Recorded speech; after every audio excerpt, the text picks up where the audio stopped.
Vamos a empezar un nuevo capítulo referido a la fisiología de la membrana, el nervio y el músculo, página 45 de Guyton. Capítulo 4. Transporte de sustancias a través de la membrana celular.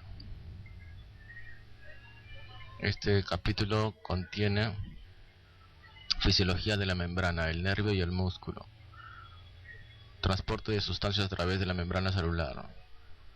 5 potenciales de membrana y potenciales de acción. 6 contracción del músculo esquelético.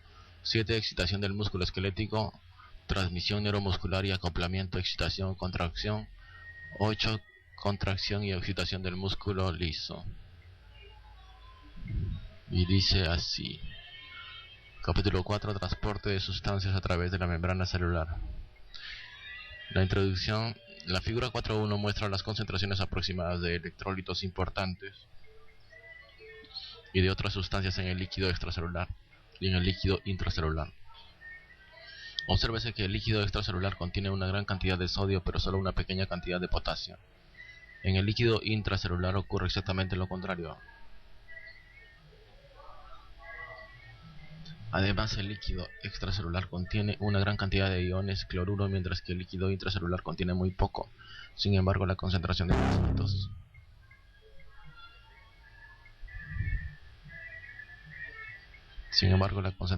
fosfatos y de proteínas del líquido intracelular es considerablemente mayor que la del líquido extracelular. Estas diferencias son muy importantes para la vida de la célula. El objeto de este capítulo es explicar cómo los mecanismos de transporte de las membranas celulares producen estas diferencias. La barrera lipídica y las proteínas de transporte de la membrana celular. La estructura de la membrana que recubre el exterior de todas las células del cuerpo se analiza en el capítulo 2 y se ilustra en las figuras 2 a 3 y 4 a 2. Esta membrana está formada casi totalmente por una bicapa lipídica, aunque también contiene grandes números de moléculas proteicas insertadas en los lípidos, muchas de las cuales penetran en todo el grosor de la membrana, como se muestra en la figura 4.2. La bicapa lipídica no es miscible con el líquido extracelular ni con el líquido intracelular. Por tanto, constituye una barrera frente al movimiento de moléculas de agua y de sustancias insolubles entre los compartimientos del líquido extracelular e intracelular.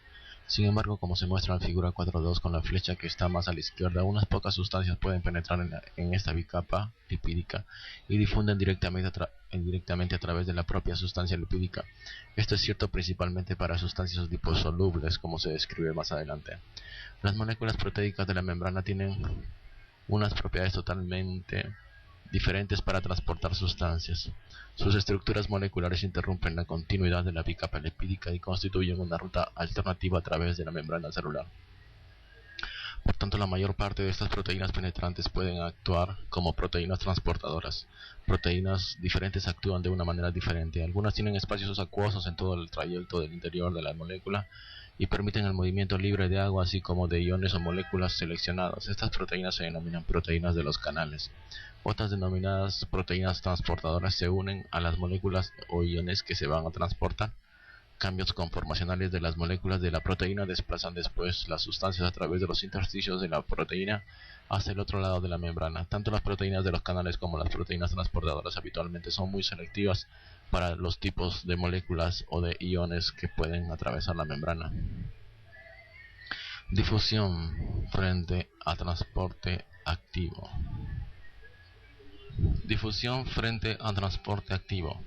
El transporte a través de la membrana celular, ya sea directamente a través de la bicapa lipídica o a través de las proteínas, se produce mediante uno de dos procesos básicos: difusión o transporte activo. Aunque hay muchas variaciones de estos mecanismos básicos, la difusión se refiere a un movimiento molecular aleatorio de las sustancias molécula a molécula a través de espacios intermoleculares de la membrana o en combinación con una proteína transportadora. La energía que hace que se produzca la difusión es la energía del movimiento cinético normal de la materia. Por el contrario, el transporte activo se refiere al movimiento de iones o de otras sustancias a través de la membrana en combinación con una proteína transportadora. de tal manera que la proteína transportadora hace que la sustancia se mueva contra un gradiente de energía, como desde un estado de baja concentración a un estado de alta concentración. Este movimiento precisa una fuente de energía adicional, además de la energía cinética. A continuación se presenta una explicación más detallada de la física básica y de la química física de estos procesos. Hay una tabla con muchos datos que se muestra una célula o líquido intracelular dentro y líquido extracelular por las medidas. Composición química de los líquidos extracelular e intracelular. Entonces en el líquido extracelular encontramos sodio, 142 mol equivalentes por litro. 142, ¿no? Y dentro de la célula 10. Potasio 4, 140. Calcio 2.4, 0.0001. Magnesio 1.2, 58. Cloruro 103, 4.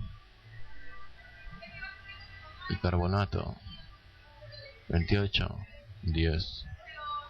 Fosfatos 4, 75.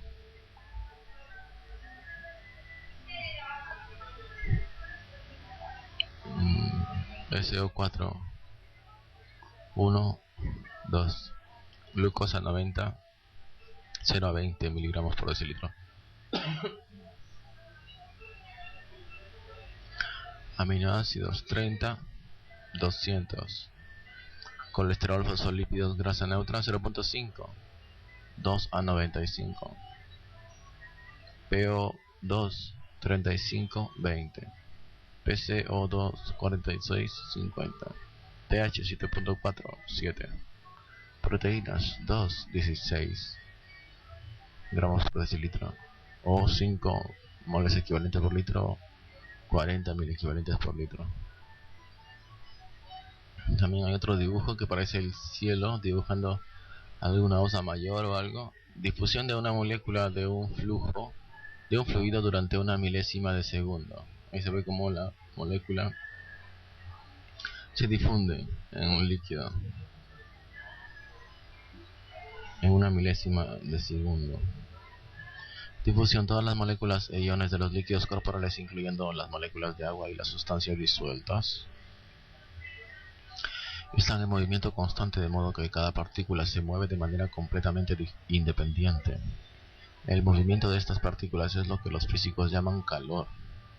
Cuanto mayor sea el movimiento, mayor es la temperatura. Y el movimiento nunca se interrumpe en ninguna situación salvo a la temperatura de cero absoluto. Cuando una molécula en movimiento A se acerca a una molécula estacionaria B, las fuerzas electrostásticas y otras fuerzas nucleares de la molécula A rechazan a la molécula B, transfiriendo parte de la energía del movimiento de la molécula A la B. En consecuencia, la molécula B adquiere energía cinética del movimiento, mientras que la molécula A se enlentece, perdiendo parte de su energía cinética. Así como se muestra en la figura 4.3, una molécula en una solución rebota entre las otras moléculas, primero en una dirección, después en otra, y así sucesivamente, rebotando de manera aleatoria miles de veces por segundo. Este movimiento continuo de moléculas entre sí en los líquidos o los gases se denomina difusión. Los iones difunden de la misma manera que las moléculas completas, e incluso partículas coloidales suspendidas difunden de manera similar, excepto que los coloides difunden en mucho menos rapidez que las sustancias moleculares debido a su mayor tamaño. Difusión a través de la membrana celular. La difusión a través de la membrana celular se divide en dos subtipos denominados difusión simple y difusión facilitada. Difusión simple significa que el movimiento cinético de las moléculas o de los iones se produce a través de una abertura de la membrana o a través de espacios intermoleculares sin ninguna interacción con las proteínas transportadoras de la membrana.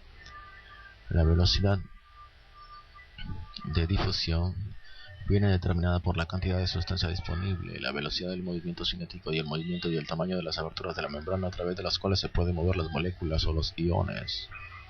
La difusión facilitada precisa la interacción de una proteína transportadora, La proteína transportadora ayuda al paso de las moléculas o de los iones a través de la membrana mediante su unión química con los mismos y su desplazamiento a través de la membrana. De esta manera, se puede producir difusión simple a través de la membrana celular por dos rutas.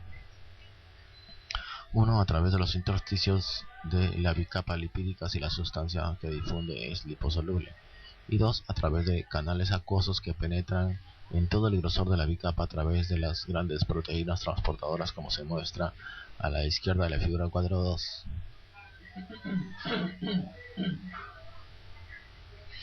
Difusión de sustancias liposolubles a través de la bicapa lipídica.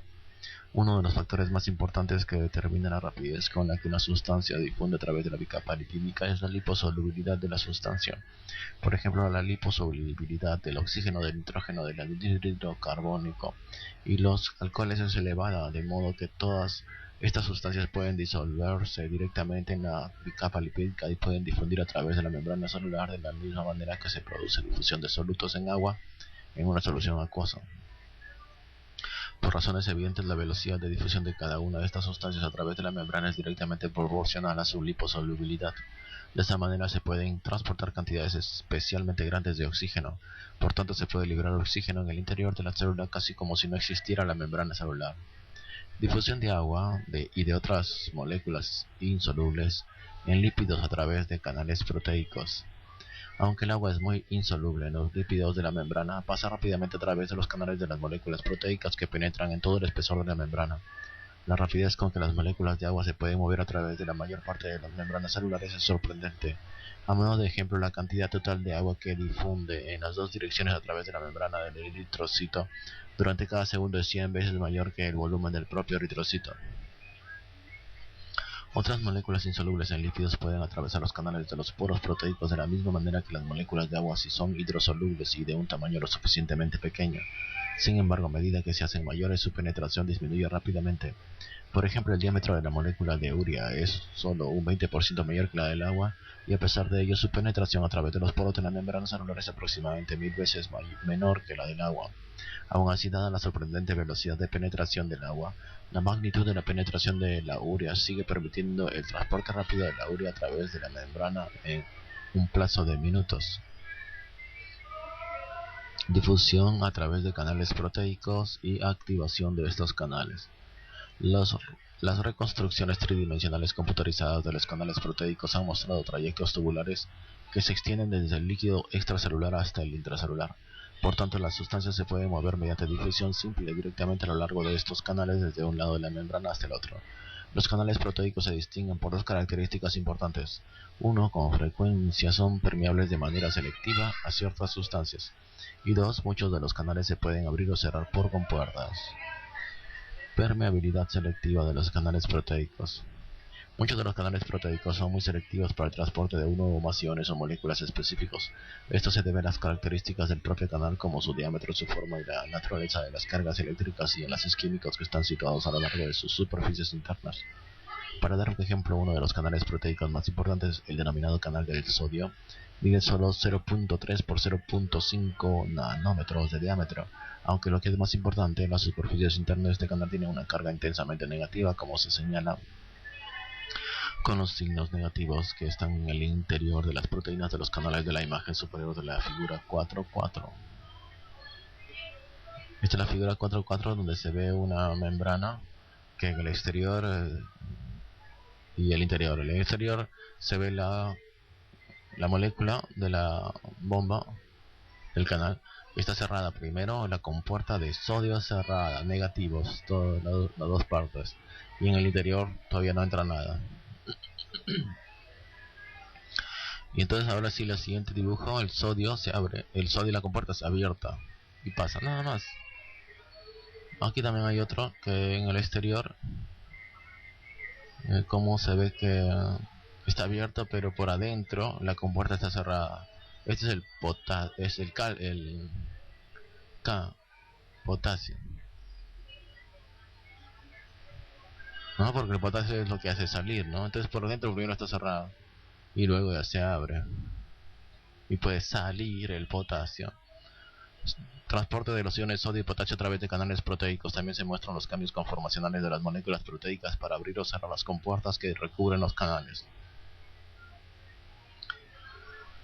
Estas cargas negativas intensas pueden arrastrar pequeños iones de sodio deshidratados hacia el interior de estos canales, realmente separando los iones de sodio de las moléculas de agua que los hidratan. Una vez que están en el canal, los iones de sodio difunden en una y otra dirección según las leyes habituales de la difusión.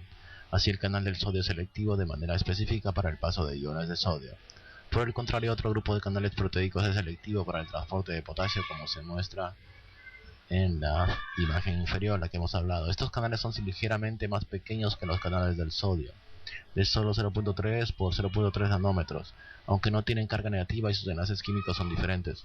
Por tanto, no hay ninguna fuerza de atracción intensa que arrastre los iones de potasio hacia el interior de los canales, y los iones de potasio no son separados de las moléculas de agua que los hidratan. La forma hidratada del potasio es considerablemente menor que la forma hidratada del sodio, porque el sodio atrae muchas más moléculas de agua que el potasio. Por tanto, los pequeños iones de potasio hidratados pueden atravesar fácilmente este pequeño canal, mientras que los iones de sodio hidratados de mayor tamaño son rechazados, lo que permite una permeabilidad selectiva para un ion específico. Activación de los canales proteicos. La activación de los canales proteicos proporciona un medio para controlar la permeabilidad iónica de los canales. Esto se muestra en las dos imágenes de la figura 4.4 para la activación selectiva de los canales de los iones de sodio y potasio. Se piensa que algunas de las compuertas son realmente extensiones similares a una compuerta de la molécula de la proteína transportadora, que pueden cerrar la abertura del canal o se pueden alejar de la apertura por un cambio conformacional de la forma de la propia molécula proteica. La apertura y el cierre de las compuertas están controlados de dos maneras principales. 1. Activación por voltaje. En este caso, la conformación molecular de la compuerta o de sus enlaces químicos responde al potencial eléctrico que se establece a través de la membrana celular. Por ejemplo, en la imagen superior de la figura 4.4, cuando hay una carga negativa intensa en el interior de la membrana celular, esto probablemente haga que las compuertas de sodio del exterior permanezcan firmemente cerradas. Por el contrario, cuando el interior de la membrana pierde su carga negativa, estas compuertas se abrirán súbitamente y permitirían que cantidades muy grandes de sodio entraran a través de los poros de sodio. Este es el mecanismo básico para generar los potenciales de acción nerviosos que son responsables de las señales nerviosas. En la imagen inferior de la figura 4.4, las compuertas de potasio están en los extremos intracelulares de los canales de potasio y se abren cuando el interior de la membrana celular adquiere carga positiva. La apertura de estas compuertas es responsable en parte de poner fin al potencial de acción, como se analiza con más detalle en el capítulo 5. 2. Activación química por ligando. Las compuertas de algunos canales proteicos se abren por la unión de una sustancia química, un ligando, a la proteína. Esto produce un cambio conformacional o un cambio de los enlaces químicos de la molécula de la proteína que abre o cierra la compuerta. Esto se denomina activación química o activación por ligando. Uno de los casos más importantes de activación química es el efecto de la acetilcolina sobre el denominado canal de acetilcolina. La acetilcolina abre la conjunta de este canal, dando lugar a la apertura de un poro de carga negativa de aproximadamente 0.65 nanómetros de diámetro, que permite que lo atraviesen moléculas sin carga o iones positivos menores de este diámetro. Esta compuerta es muy importante para la transmisión de las señales nerviosas desde una célula nerviosa a otra, es el capítulo 45, y desde las células nerviosas a las células musculares para producir la contracción muscular, véase capítulo 7. La figura 4.5.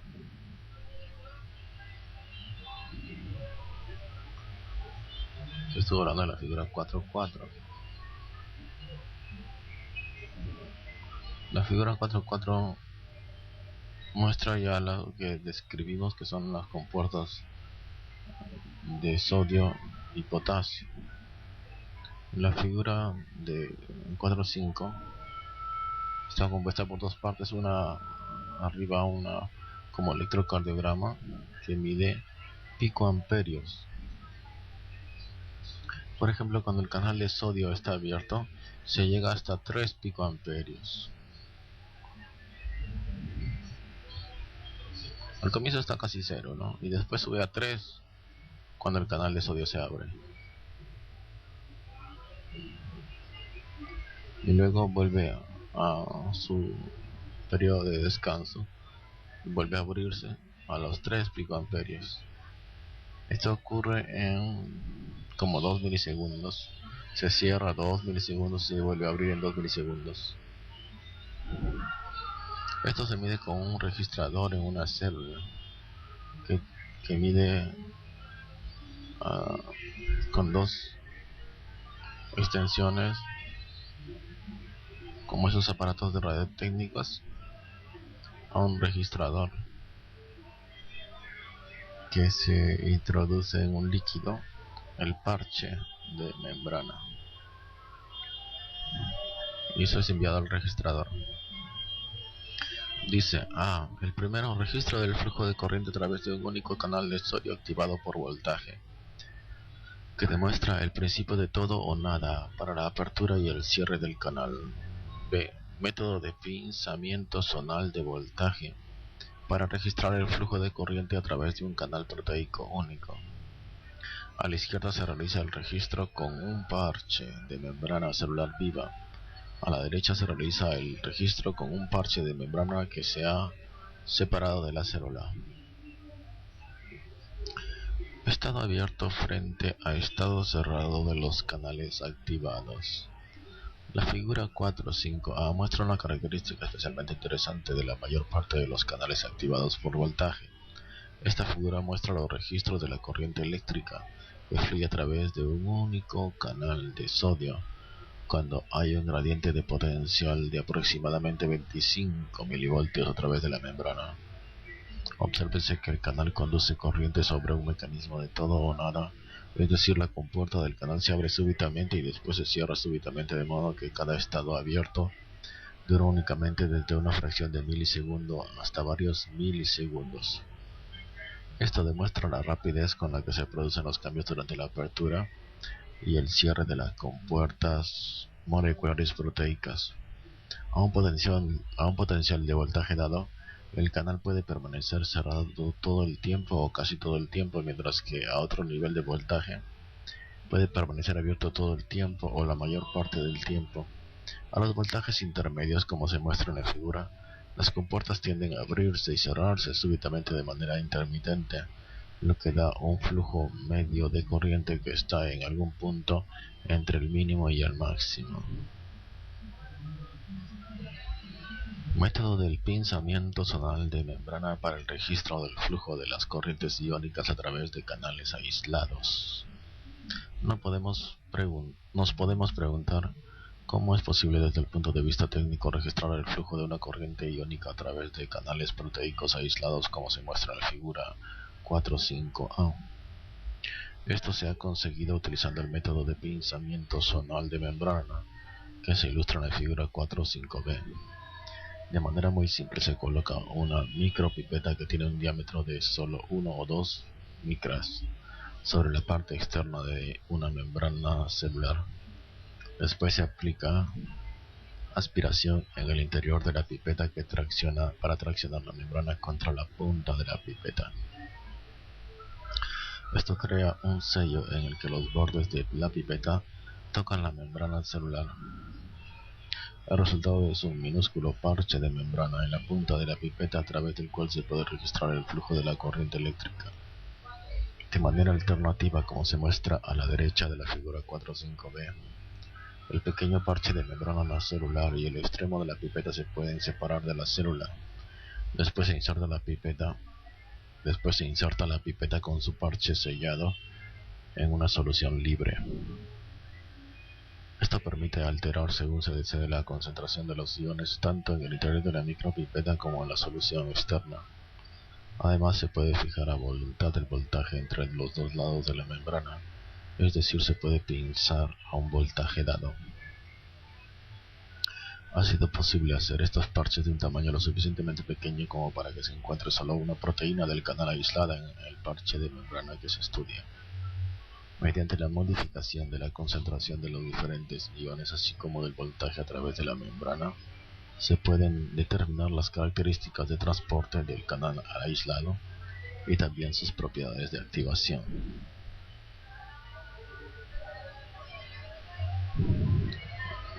Hay una figura 4.7, 4.6 que no se han hablado, pero se va a hablar después. Es un diagrama donde Y es la velocidad de difusión y X es la concentración de la sustancia. Entonces, en difusión simple, la difusión se eleva rápidamente, la velocidad de difusión,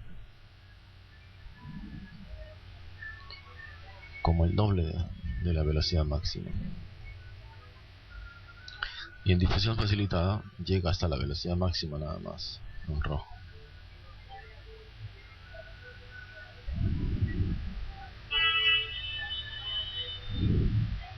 Efecto de la concentración de una sustancia sobre la velocidad de difusión a través de una membrana mediante difusión simple y difusión facilitada. Esto muestra que la difusión facilitada se aproxima a una velocidad máxima denominada Vmax. Y la figura 4.7, mecanismo propuesto para la difusión facilitada. La molécula transportada para que quiere pasar por la membrana, la proteína de membrana o el canal, entra y a la mitad se encuentra el punto de unión y después tiene que abrirse la parte interna que es la proteína transportadora y su cambio conformacional. ¿Cómo es que Hooke deja pasar? Cambia su forma y la liberación de la unión se produce en el interior. Difusión facilitada. La difusión facilitada, también denominada difusión mediada por un transportador, porque una sustancia que se transporta de esta manera difunde a través de la membrana utilizando una proteína transportadora específica para contribuir al transporte, es decir, el transportador facilita la difusión de la sustancia hasta el otro lado. La difusión facilitada difiere de la difusión simple en la siguiente característica importante. Aunque la velocidad de la difusión simple a través de un canal abierto aumenta de manera proporcional a la concentración de sustancia que difunde, en la difusión facilitada la velocidad de difusión se acerca a un máximo denominado Vmax, a medida que aumenta la concentración de la sustancia que difunde. Esta diferencia entre la difusión simple y la difusión facilitada se muestra en la figura 4.6. La figura muestra que a medida que aumenta la concentración de la sustancia que difunde, la velocidad de la difusión simple sigue aumentando de manera proporcional, aunque en el caso de la difusión facilitada, la velocidad de la difusión no puede aumentar por encima del nivel de la Vmax. ¿Qué limita la velocidad de la difusión facilitada?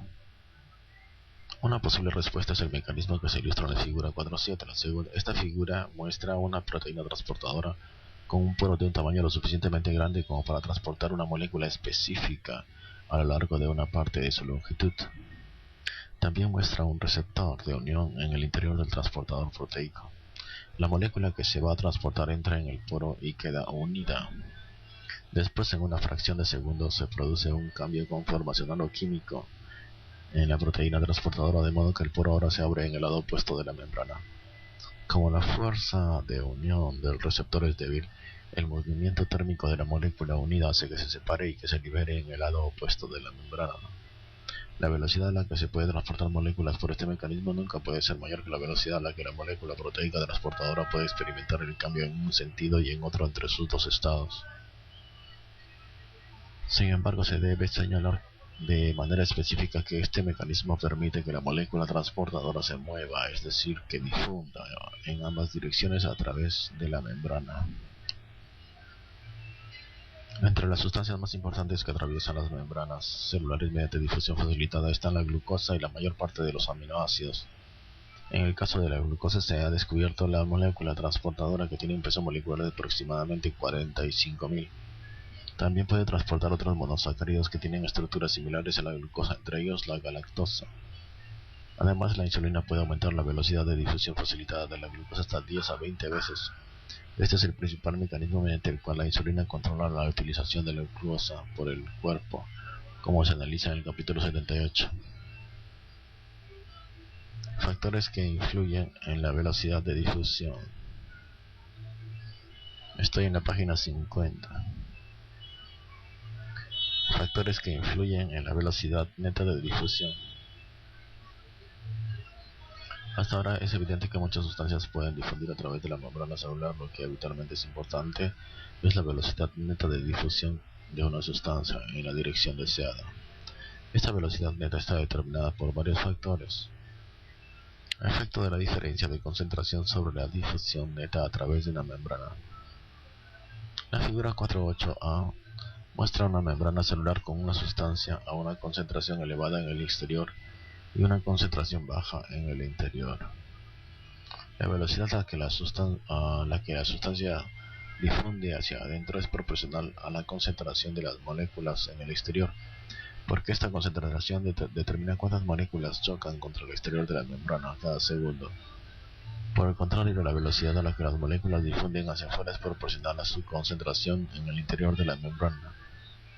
Por tanto, la velocidad de difusión neta hacia el interior de la célula es proporcional a la concentración en el exterior menos la concentración en el interior, o difusión neta equivalente a Cc menos Ci, donde Ce es la concentración en el exterior y Ci es la concentración en el interior. Vamos a ver la figura 4.8. Se muestra, tiene A, B y C. En la primera se ve una membrana y en el exterior, ¿cómo es que pasan al interior? La concentración en el exterior es bastante mayor, parecen arroz, granos de arroz, y adentro va pasando poco a poco, adentro hay menos en el interior. Ce, Ci. La figura A muestra como afuera están negativos, todas las moléculas son negativas y van entrando, y adentro las moléculas son negativas. La membrana es positiva y luego va pasando y casi todos siguen siendo todas las moléculas negativas, pero la membrana es por afuera siempre negativa y por adentro positiva. Después hay una figura de un pistón, como es que empuja por la presión interna 1 hacia la presión 2 de salida. Efecto de la diferencia de concentraciones. A. De la diferencia de potencial eléctrico que afecta a los iones negativos. B. Y de la diferencia de presión C en la generación de la difusión molecular de iones a través de una membrana celular.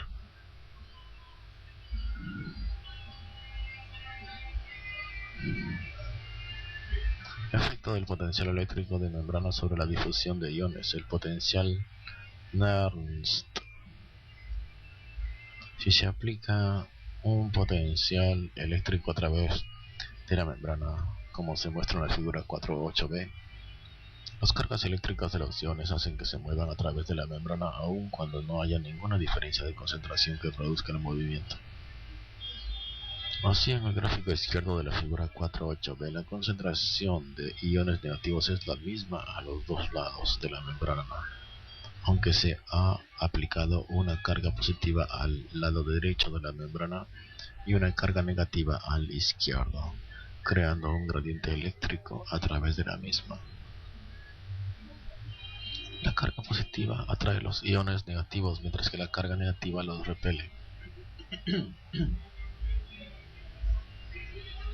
Por tanto, se produce difusión neta desde la izquierda hacia la derecha.